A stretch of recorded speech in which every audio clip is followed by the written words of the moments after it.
이 동영상에서는 요나서 3장에 대해 말씀드리겠습니다. 요나서는 12소예언서 중 5번째 책입니다. 요나의 이름은 요나 벤 아미타이이죠. 성경에서는 아미타이의 아들 요나라고 번역했습니다. 요나는 히브리 말로 비둘기라는 의미인데 그 이름에 어떤 특별한 메시지가 내포되어 있는 것 같지는 않습니다.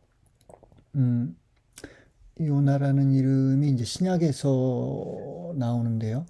마테오 복음서 16장 17절을 보면 예수께서 베드로를 시몬 바르요나라고 부르는 장면이 나옵니다. 바르요나에서 바르는 아들이라는 뜻이죠. 따라서 마테오복음서 16장에 따르면 베드로의 아버지의 이름은 요나였습니다. 요나 예언서의 내용으로 미루어 볼 때 요나라는 인물은 국수적인 인물이었습니다. 그는 스스로 예언자적 직무에 대해 분명한 인식을 갖고 있었고 하느님의 뜻과 의지를 잘 이해하고 있었습니다. 구약에서 보면 열왕기 2서 14장 25절에 요나 벤 아미타이라는 예언자가 언급됩니다. 그가 하맛 어귀에서 아라바 바다에 이르기까지 이스라엘 영토를 되찾았다. 여기서 그는 여로보암 2세지요. 이는 주 이스라엘의 하느님께서 갓 헤페르 출신으로 당신의 종인 아미타이의 아들 요나 예언자를 통하여 하신 말씀 그대로다. 예로보암은 주전 8세기 북이스라엘의 임금입니다. 그의 시기에 또는 그보다 약간 앞선 시기에 북이스라엘에서 요나 벤 아미타이라는 예언자가 활동하였음이 이 구절을 통해서 확인되는 거죠. 모두 4장으로 이루어진 비교적 짧은 분량의 요나 예언서는 구약 성경에서는 드물게 문학적 일관성을 유지하는 작품입니다. 예언서 중에서는 요나 예언서가, 역사서 중에서는 룻기 정도가 이런 문학적 일관성을 유지하는 단편 소설의 어떤 형태를 갖고 있다고 말할 수 있겠습니다.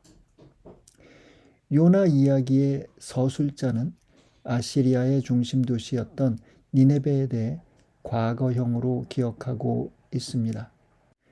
따라서 그 서술자는 니네베가 가장 융성했던 시기, 즉 아시리아 제국의 시기보다 나중이었을 것입니다. 그 서술자는 요나를 3인칭으로 지칭하고 있으며 시종 일관 요나에 대한 비판적 묘사를 쏟아내고 있습니다. 따라서 이 서술자를 요나 자신이라고 보기는 어렵겠습니다. 그 분량으로만 본다면 구약 성경 전체에서 요나서는 매우 미미한 위상을 갖습니다. 하지만 요나와 고레, 사실 고레는 아니죠. 요나서에서는 고레라는 낱말은 등장하지 않고 큰 물고기라는 표현만 나오는데요. 하지만 우리가 흔히 알고 있는 요나와 고레 이야기만큼은 구약의 노아 이야기나 삼손 이야기와 함께 가장 많이 알려진 내용 중 하나일 것입니다. 피노키오라는 동화에서 비슷한 장면이 나오지요. 보통 일반적인 예언서가 예언자의 예언에 집중하는 반면 요나서는 그 사건을 서술하는 데 집중하고 있습니다. 요나서는 일종의 전기처럼 예언자의 삶에 대해 기술하고 있으며, 따라서 대부분의 예언서가 시문학의 외형을 갖고 있는데 반하여 요나서는 산문문학의 틀 위에서 전개됩니다. 물론 요나서도 다른 예언서, 특히 요엘서와의 유사점을 보여주는데요. 예를 들어 요나서 3장 9절, 하느님께서 다시 마음을 돌리시고 그 타오르는 진노를 거두실지 누가 아느냐. 요에서 2장 14절에 그와 비슷한 내용이 발견됩니다. 그가 다시 후회하여 그 뒤에 복을 남겨줄지 주 너의 하느님에게 바칠 곡식 제물과 제주를 남겨줄지 누가 아느냐.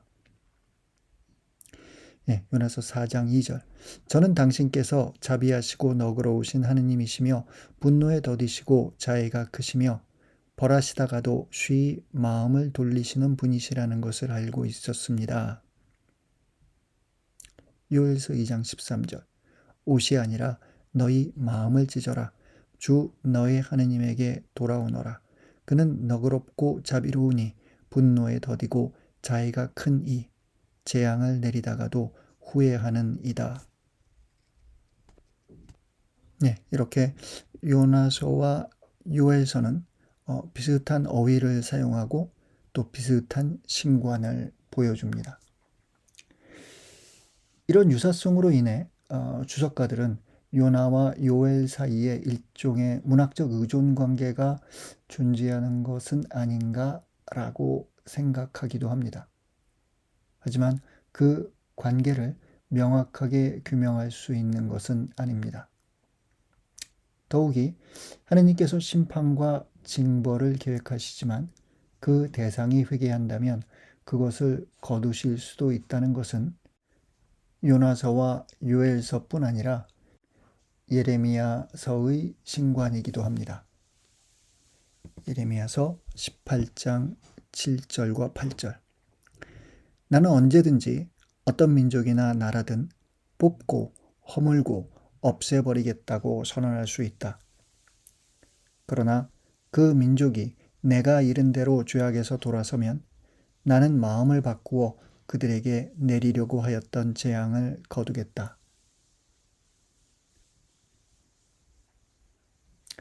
요나서는 어떤 교훈서와 같은 방식으로 자신의 메시지를 전하고 있습니다. 요나서는 요나를 이스라엘의 부정적 전형처럼 등장시키면서 요나처럼 되어서는 안 된다라고 가르치고 있는 것처럼 보입니다.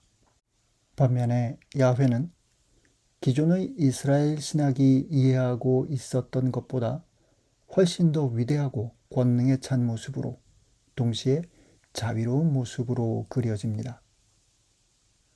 기존의 이스라엘 신학에서 야훼는 이스라엘의 하느님, 즉 이스라엘의 영토에서 자신의 권능을 발휘하는 신으로 이해되었습니다. 요나서에서는 야훼의 권능이 니네베에서도 드러납니다.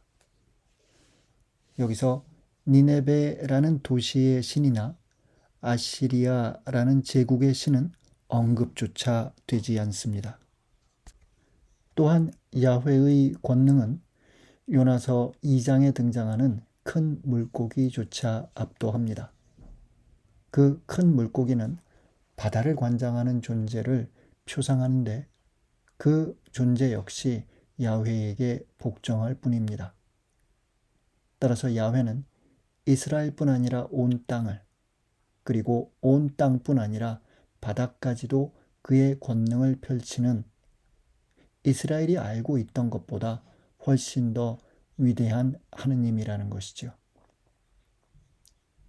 요나서가 교정하는 이스라엘의 신학은 여기에 머무르지 않고 야훼에 대한 이스라엘의 고정관념을 한 발 더 넘어섭니다.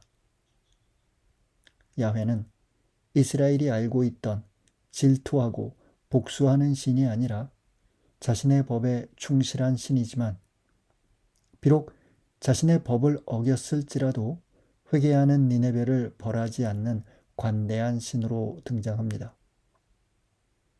야훼는 니네베의 심판을 예고한 자신의 말씀조차 번복하는 자신의 권능 아래 놓인 모든 존재를 향한 동정과 연민과 자비의 하느님입니다.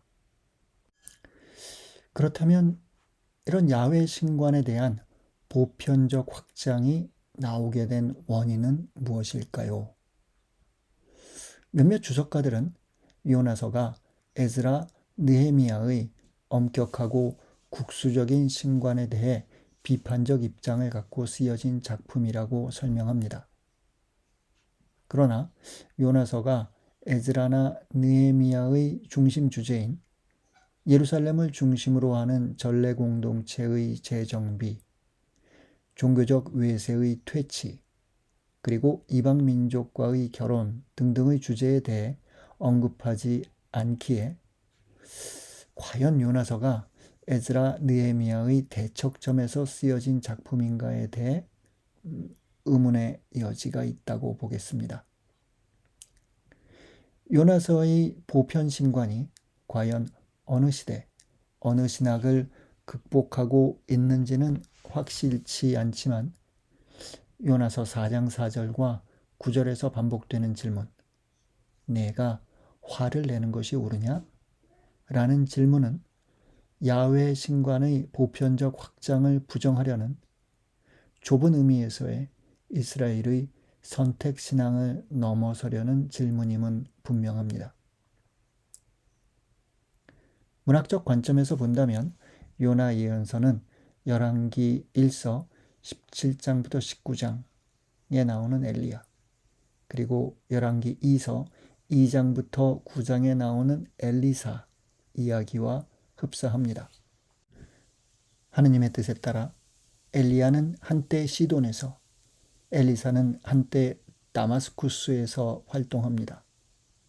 그들을 통해 그곳이 이스라엘을 벗어난 지역임에도 불구하고 야훼의 개입이 확인되고 그의 권능이 드러난다는 점까지 열왕기의 엘리야, 엘리사 보도와 요나서는 여러 가지 공통점을 갖고 있습니다.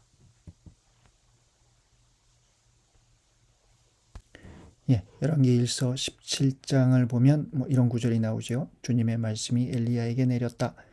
일어나 시돈에 있는 사렙타로 가서 그곳에 머물러라. 사렙타의 과부 이야기지요. 열왕기 2서 8장 7절을 보면 엘리사가 다마스쿠스로 갔을 때 아람 임금 벤 하닷이 앓고 있었다 라는 구절이 나옵니다. 결국 하자엘이 벤 하닷을 죽이고 아람 임금이 되는 이야기지요. 오늘의 독서인 요나서 3장은 요나서의 핵심 장면이라고 할 수 있습니다. 요나가 니네베에 야훼의 말을 전하자 니네베는 너무도 쉽게 그의 말을 믿습니다. 그들은 단식을 선포하고 자루옷을 입고는 악한 길에서 돌아서고 야훼는 마음을 돌려 그들에게 내리겠다던 재앙을 거둡니다. 앞선 1장과 2장에서 요나는 야훼의 부르심을 거부하고 타르시스로 도망가려다가 결국 큰 물고기 뱃속에 들어가 야훼께 기도드리고 나서야 비로소 육지로 나오게 됩니다. 그런 내용의 전개를 통해 이제 그가 야훼의 명을 거부할 수 없는 존재라는 것에 대한 요나 자신의 인식을 전제하면서 요나서 3장은 이야기의 본래의 출발점, 즉 야훼가 요나에게 명을 내리는 요나서 1장의 장면을 반복합니다. 물론 약간의 차이가 보입니다. 요나서 1장 2절, 일어나 저 큰 성읍 니네베로 가서 그 성읍을 거슬러 외쳐라. 그들의 죄악이 나에게까지 치솟아 올랐다. 요나서 3장 1절, 일어나 저 큰 성읍 니네베로 가서 내가 너에게 이르는 말을 그 성읍에 외쳐라. 1장 2절의 명령은 예언자가 외칠 내용에 관해서 자세히 언급합니다. 반면에 3장 1절에서는 그 내용은 전해지지 않지만 요나가 야훼의 말씀을 문자 그대로 마치 녹음기처럼 전해야 한다는 명령이 내려지고 있습니다. 그렇지만 야훼의 말씀을 전하는 요나의 태도는 1장, 2장에서 보여주는 그의 태도와 크게 다를 바 없습니다. 그는 야훼의 말씀을 전하기는 하지만 진심을 담지는 않는 듯 보입니다. 니네베는 가로지르는 데만 사흘이나 걸리는 큰 성읍이었는데 요나는 겨우 하룻길을 걸은 다음 이제 40일이 지나면 니네베는 무너진다 라고 짧게 외쳤을 뿐입니다. 니네베를 가로지르다 라고 성경은 번역했는데요. 니네베를 둘러보는 데에만 사흘이나 걸리는 이라고 해석할 수도 있습니다.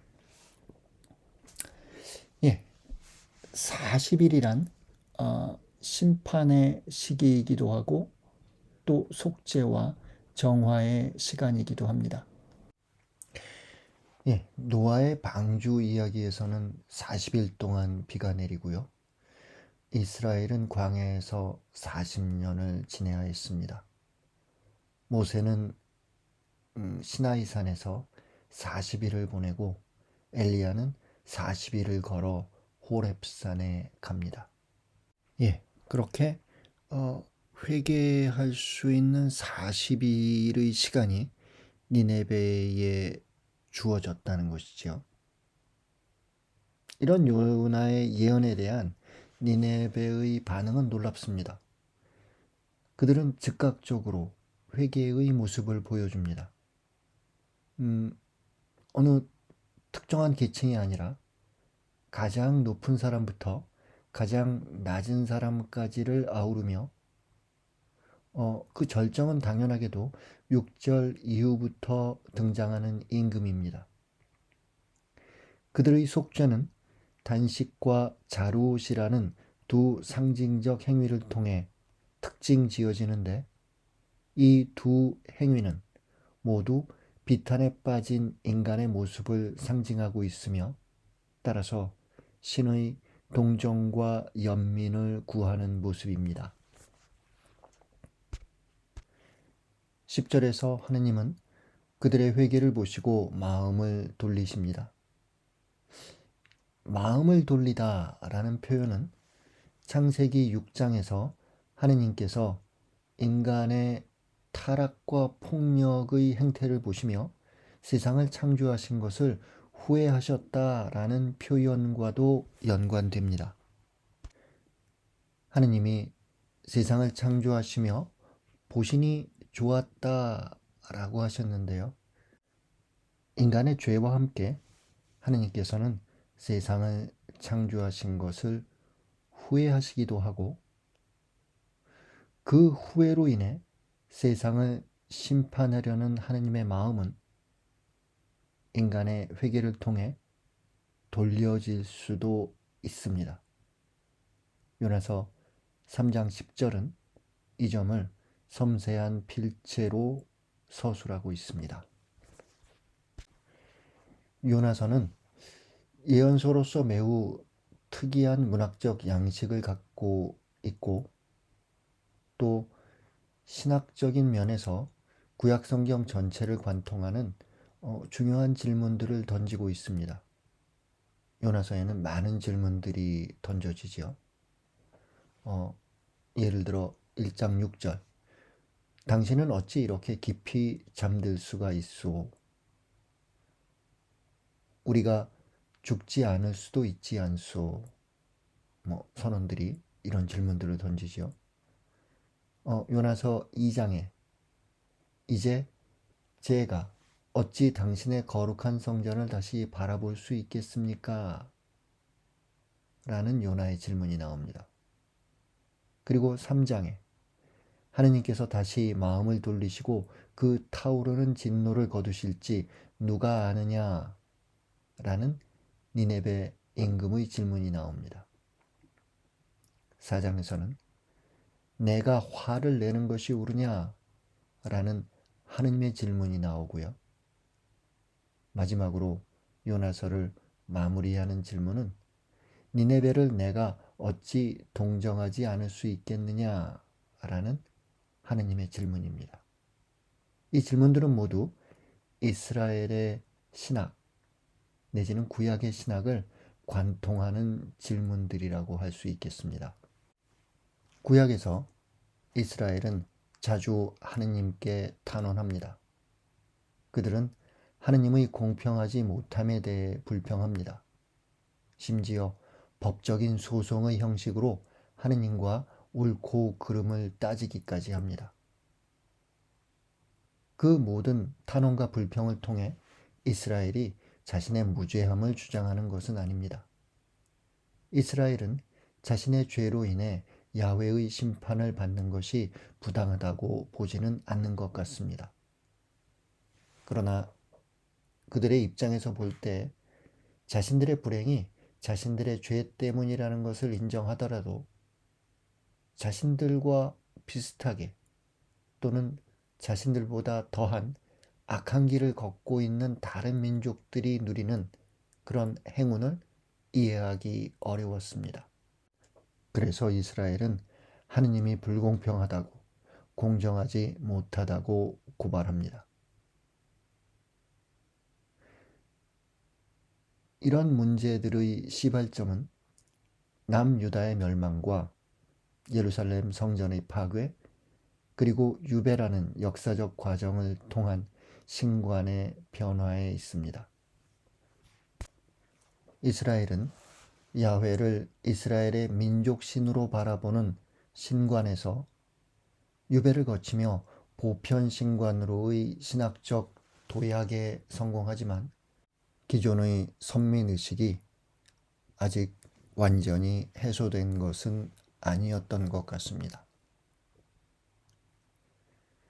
이스라엘의 신으로서의 야훼가 세상의 창조주와 동일시됨으로써 남유다의 멸망이 새롭게 해석됩니다. 기존의 신관으로 본다면 야훼가 바빌론의 신에게 굴복한 것이 그 사건이지만 이제 새로운 신관으로 본다면 세상의 모든 권능을 가진 창조주 야훼가 바빌론을 도구로 이스라엘을 심판하고 정화한다는 해석이 가능해집니다. 이 신학적 전환을 통해 이스라엘은 그들의 전통적 야훼 신앙과 자신들의 정체성을 지켜낼 수 있었습니다. 물론 그 새로운 신학적 틀과 함께 새로운 신학적 질문들이 생기게 되는 것이지요. 야훼가 온 세상의 하느님이라면 과연 이스라엘의 선민 사상은 무엇을 의미했던 것일까? 또는 왜 야훼는 이스라엘만을 벌하고 다른 민족의 악함에는 개입하지 않는 것일까? 요나서는 이런 질문들에 대한 대답을 시도합니다. 요나서에 있어서 가장 당혹스러운 점 중에 하나는 니네베의 회개입니다. 이스라엘 역사를 통해 숱한 예언자들이 등장하여 야훼의 심판을 예고하고 이스라엘의 회개를 촉구하였지만 이스라엘은 거기에 귀 기울이지 않았습니다. 오히려 이방신들에 빠진 임금들과 거짓 예언자들을 통해 이스라엘을 위해 야훼의 말씀을 충실히 전하던 예언자들은 박해의 상황 아래서 고난받곤 했습니다. 그런데 니네베는 요나가 무성의한 태도로 예언의 말씀을 전했음에도 불구하고 야훼를 알지 못했던 니네베는 오히려 가장 높은 사람부터 가장 낮은 사람까지 예언자의 말을 믿고 즉각적인 회개의 모습을 보입니다. 그리고 그들이 회개하자 야훼는 자신이 예고한 재앙을 거둡니다. 이 대목에서 요나의 분노가 폭발하죠. 그 분노의 이유는 우선 이스라엘의 완고함과는 대조되는 니네베의 회개입니다. 그리고 완고한 이스라엘을 심판하던 엄하고 무서운 야훼가 이제 니네베에 대해서는 한없이 자비롭고 너그러운 모습으로 드러난다는 것입니다. 그 모습을 보며 요나는 절망에 가까운 비통한 탄식을 뱉어냅니다. 4장 3절. 이렇게 사느니 죽는 것이 낫겠습니다. 예언자의 비통함은 그 외면만 본다면 이방 민족에 대한 야훼의 자비로움에 시비를 걸고 있는 것처럼 보이지만 그것은 자신의 민족 이스라엘을 향한 것일 수도 있습니다. 숱한 예언자들의 노력에도 불구하고 야훼의 말씀에 귀 기울이지 않았던 그 이스라엘을 향한 것일 수도 있습니다. 요나서를 읽으며 오늘의 독자들은 쉽게 하느님의 자비로움을 받아들이지 못하는 요나의 어리석음을 아쉽게 생각할 수 있을 것입니다. 또는 요나의 모습 안에서 드러나는 이스라엘의 어리석음을 동정할 수도 있을 것 같습니다. 그렇지만 요나서가 던지는 야훼와 이스라엘, 그리고 그 가운데에서 발견되는 하느님의 보편적 구원 의지의 그림을 오늘의 교회에 투영해 본다면 우리들은 다소 놀라운 질문과 맞닥뜨리게 됩니다. 하느님이 이스라엘을 선택했다는 사실이 하느님이 단지 이스라엘만을 자비롭게 대하고 이스라엘만을 구원하겠다는 뜻으로 해석될 수 없다는 점이 교회, 그러니까 새 이스라엘에게도 적용된다는 것이지요. 오늘의 신학은 예수 그리스도를 통해 선포된 하느님 나라의 도래가, 그 하느님의 구원 사건이 단지 교회만을 위한 사건이 아니라 온 세상을 위한 사건이라는 것을, 단지 인간만이 아니라 하느님께서 창조하신 온 우주를 향한 사건이라는 것을 새롭게 깨달아가고 있습니다.